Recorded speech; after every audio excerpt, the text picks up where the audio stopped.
2022 is upon us and work has already begun ahead of the upcoming Formula 1 season. The first race may not be until mid-March, but preparations are well underway as the teams navigate the new regulations. Here at GP Blog, we thought we'd take a look ahead to the 2022 season and predict 5 things that could happen over the course of the year. Of course, with the new cars, it's anyone's guess as to what will happen. We've tried our best to guess what could be on offer in 2022. Let's get into it. Max Verstappen to finish outside the top 3.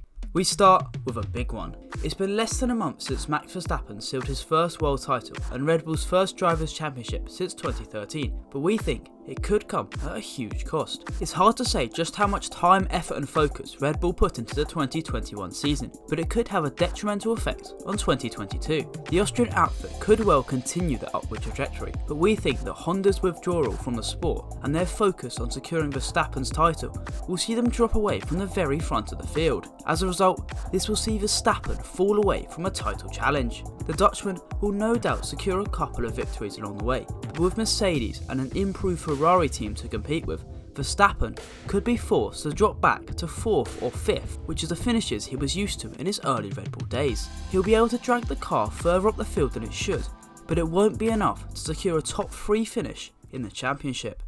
Has to score points and close the gap to the midfield. Haas's 2021 season was one of the worst in Formula 1 history.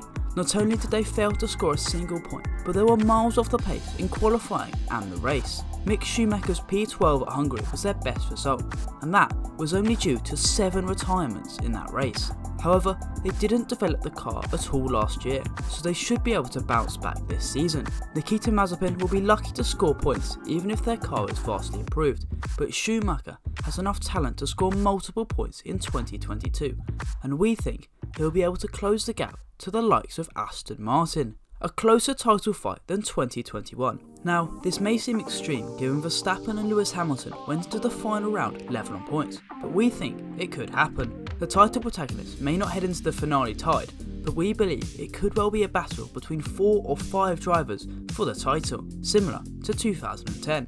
That year, there were 3 different constructors vying for the Drivers' Championship, and with McLaren and Ferrari on the up, Red Bull perhaps falling back, and Mercedes hiring George Russell, it could be a case of 4 teams fighting for the Constructors' Championship. With Lando Norris and Daniel Ricciardo at McLaren, and Charles Leclerc and Carlos Sainz at Ferrari, they will compete right down to the wire with Red Bull and Mercedes. Sebastian Vettel to retire at the end of the year. We saw Kimi Raikkonen retire at the end of 2021, and we unfortunately believe that 2022 could well be Sebastian Vettel's last in F1. The German driver is now 34, and while he's not quite Raikkonen's age, he may decide to call it a day after this season. His contract at Aston Martin expires at the end of the year, and while he could quite easily sign an extension, Vettel has previously said he's been tempted by retirement before. With Aston Martin falling to 7th last season, it could be another year of mediocrity for the team, and given Vettel has a family, he may choose to stop racing in order to spend time with his wife and kids. Russell to emulate Leclerc's first season at Ferrari. George Russell's promotion from Williams to Mercedes is an eagerly awaited one, and we can't wait to see how he'll get on. His performances at Williams and the display he showed when filling in for Hamilton in Bahrain in 2020 suggest he's up to the task, and we believe he could have a similar season to Leclerc's first campaign at Ferrari. The Monegasque driver settled into the team immediately and managed to extract the maximum out of his machinery, recording 2 victories in his debut season at the team. We predict that Russell's first season at Mercedes will go in a similar fashion. Those are our 5 predictions for things that could happen in 2022. What do you make of them? Let us know in the comments section down below, and stay tuned for our upcoming pre-season content, and I'll see you next time.